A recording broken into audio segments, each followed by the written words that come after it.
So great to see you. So I get to ask this first question again? Yes. Yes. Secretary Castro. I wrote this sentence this morning, and I'm really proud of it. So, if Donald Trump was a government agency, he'd be ICE. It is the perfect embodiment of arrogance, incompetence, cruelty, and hatred. From breaking up families to keeping children in cages, it has proven to be simply un-American. Can ICE be saved, or should it be scrapped altogether and something new built in its place? Thank you very much, Marcos, for having me. Thanks to everybody here at Netroots. I've said that instead of breaking up families, that we should break up ICE. In the immigration plan that I put forward, that's what we would do. We would break apart ICE, and we would make sure that the kinds of abuses that we've seen never happen again. This administration traffics in cruelty, and the images that we saw yesterday were just one more example of that. He's betting, basically, that there are enough Americans out there whose fear and paranoia can be stoked in a way that they're going to go out and vote for him. And what I'm betting with my immigration plan is that there are enough Americans, whether they're white or black or Latino or Asian American, Native American, whether they're rich or poor, whether they live in a big city or a small town, that are going to respond to common sense and compassion instead of cruelty, that those values of respect and basic humanity are stronger than his fear and paranoia. And so that's what I would choose if I'm President of the United States. Thank you, Secretary. Secretary Castro, there is a gun death epidemic in our country. Not only is the U.S. gun-related death toll 11 times higher than any high-income country, but women are 21 times more likely to die by a gun. Kim Yaman asks, our nation has the highest rate of gun violence in the world outside of nations actually at war. What would you do to address this uniquely American crisis? First of all, thank you for the question. You're right that it's absolutely amazing to look at the statistics around gun violence in our country and to compare that to other countries around the world. And it makes you ask, when you see those statistics that we know are more than numbers on a page, but represent lives that have been lost. It makes you wonder, what in the hell is wrong with our country that we have so many more deaths because of gun violence than anywhere else? And part of the answer, clearly, is that we need common sense gun reform in our country.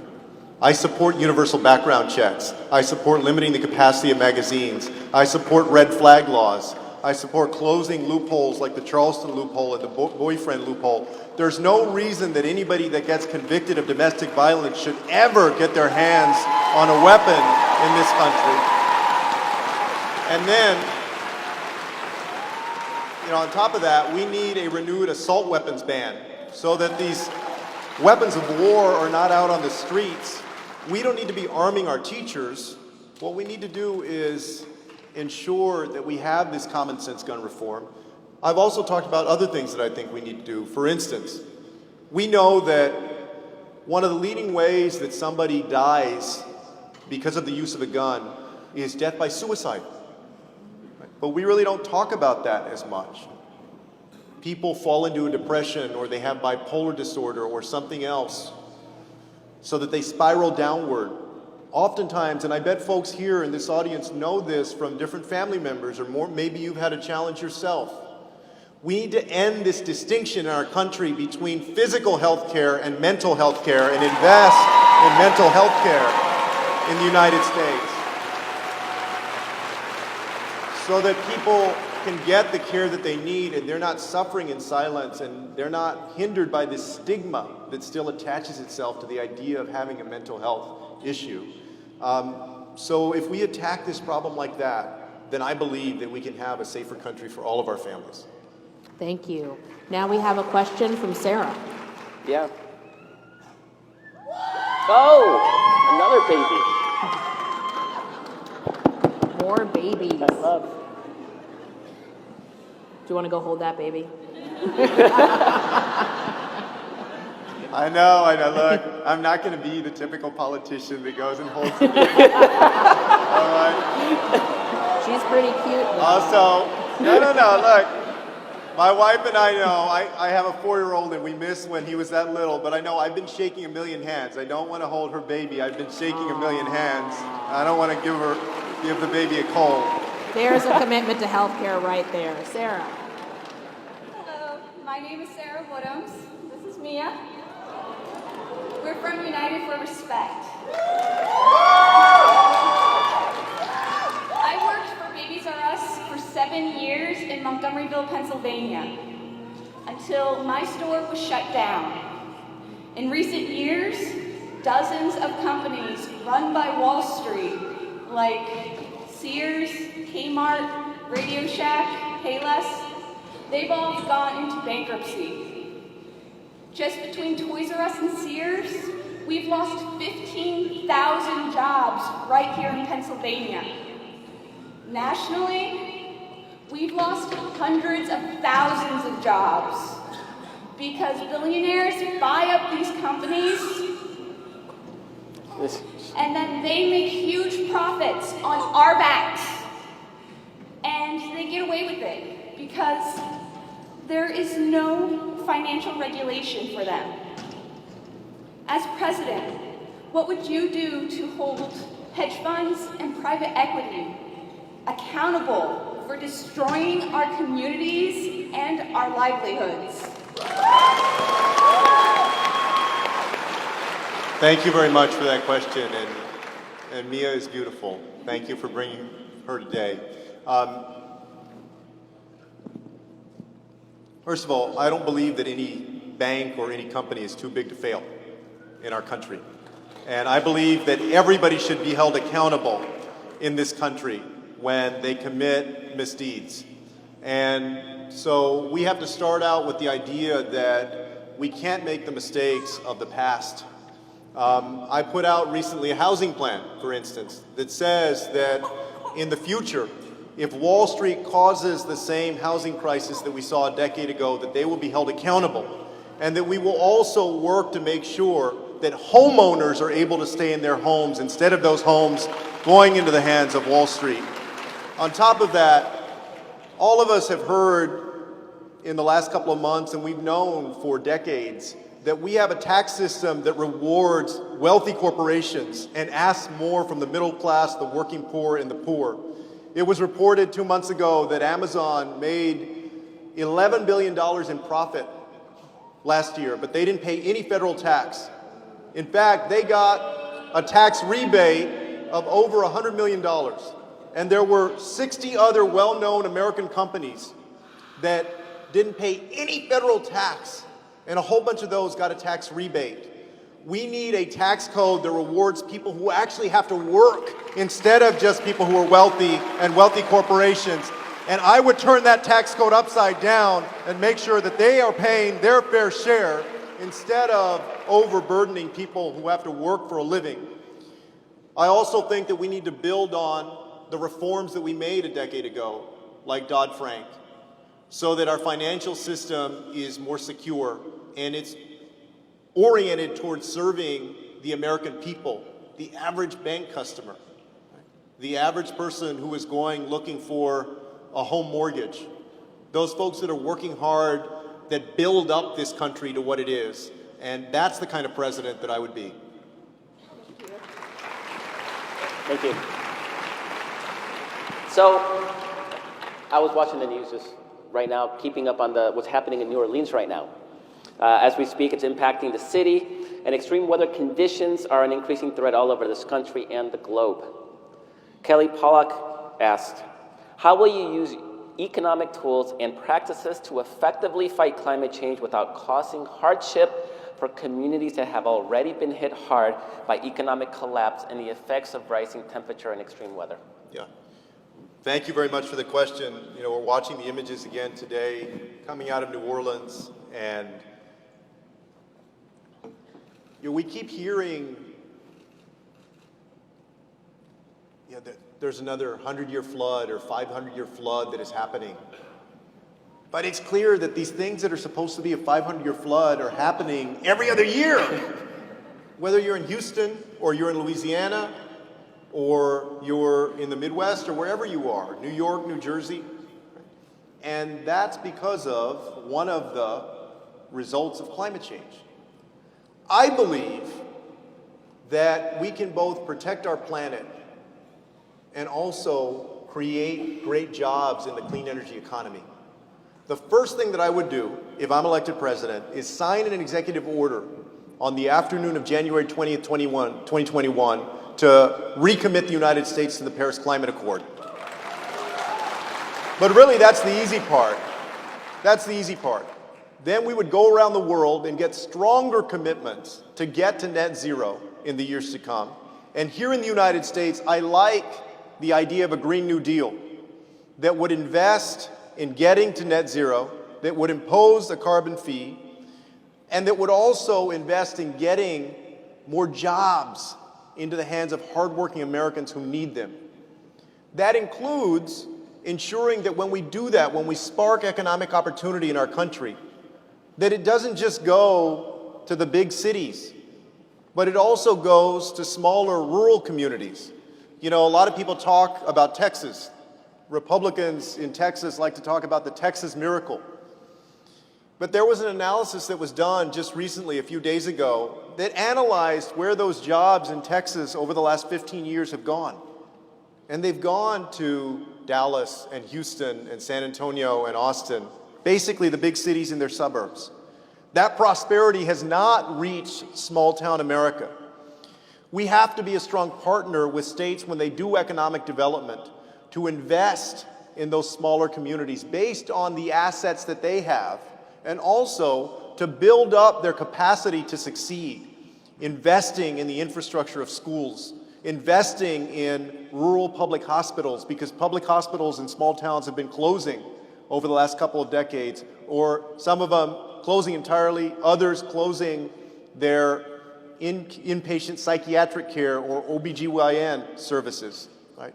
So we need an economic development agenda that includes a climate-conscious approach and that reaches everybody. We've seen that that can work, whether we're in Nevada and we talk about the solar energy industry, in Texas, the wind energy industry, in a number of other states with renewables. That's the kind of approach that I think we need in the years to come. Thank you very much. And we have a community question. From Munira. Local. Yeah.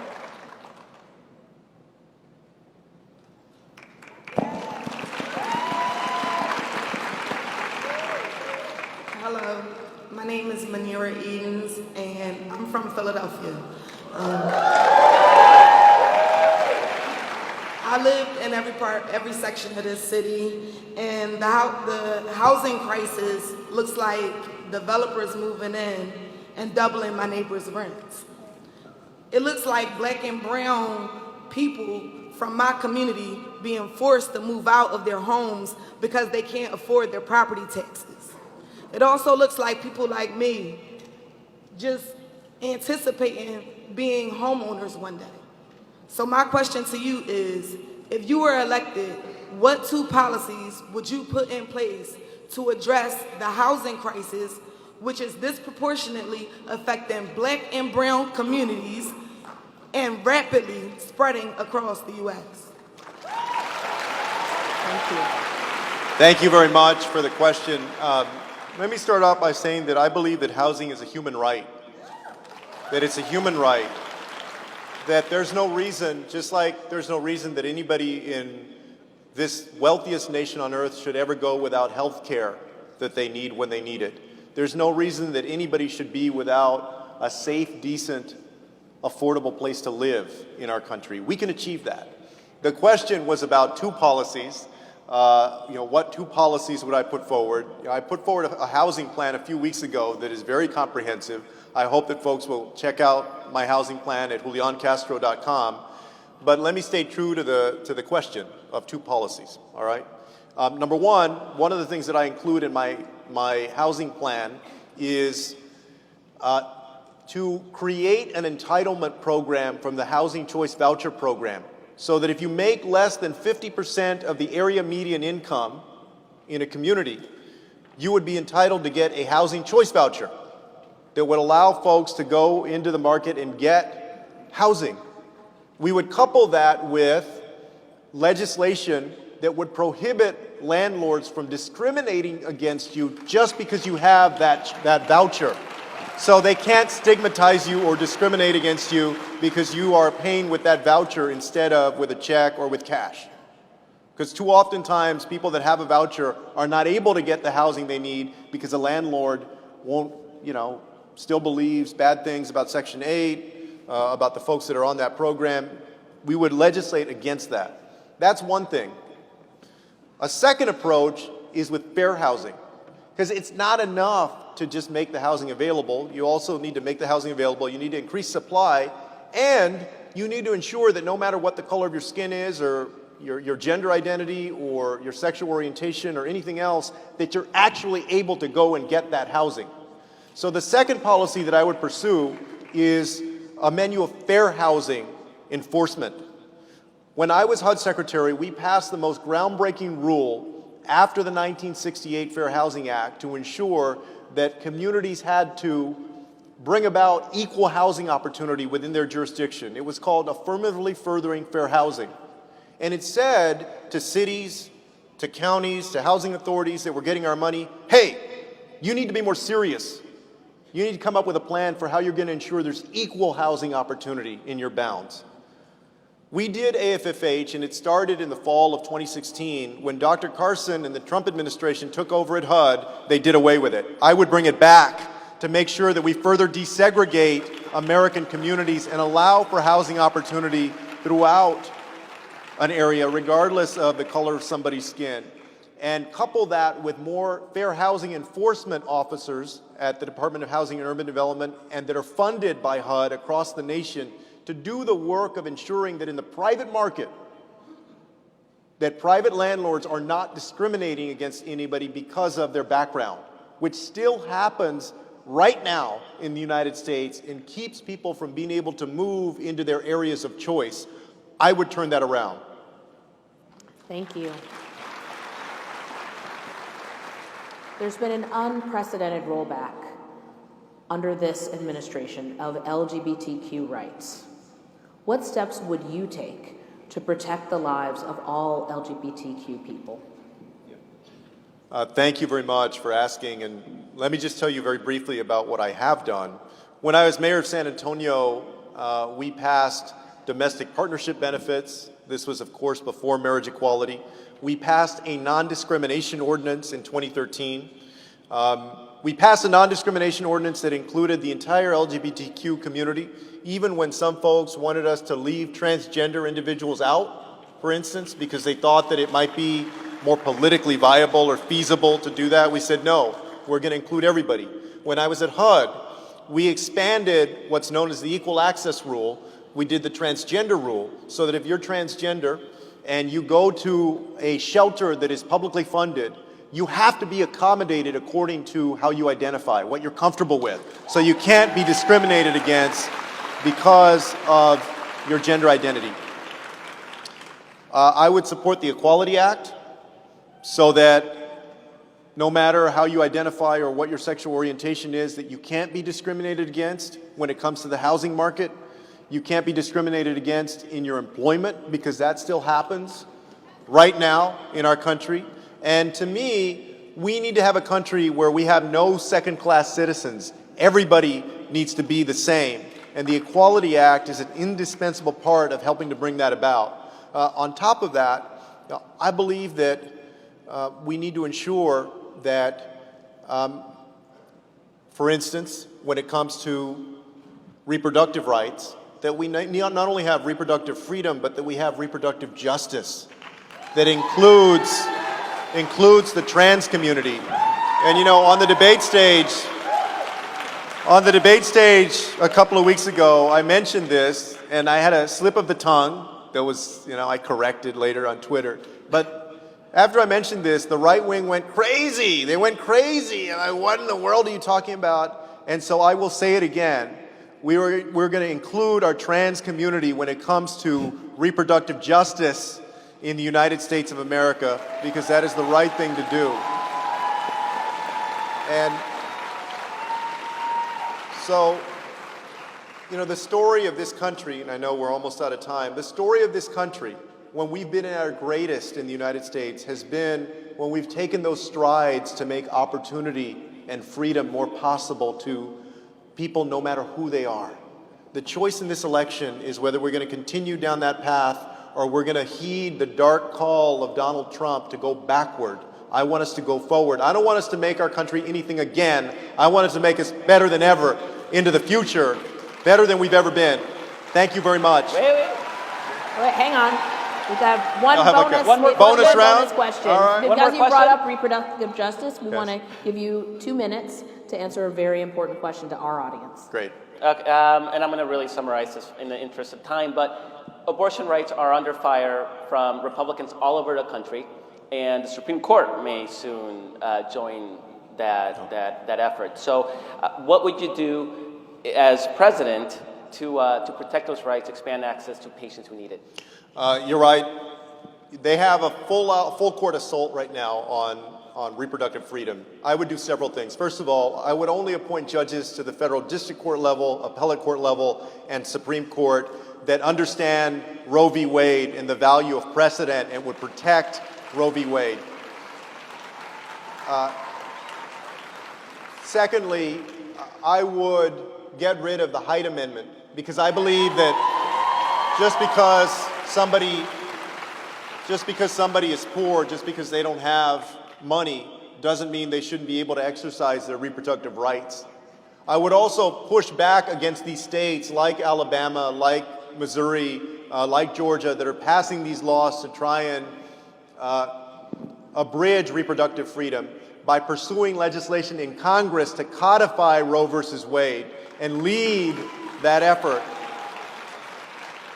And this is something that touches the lives of so many people in our country, that this is the time when we all need to step up.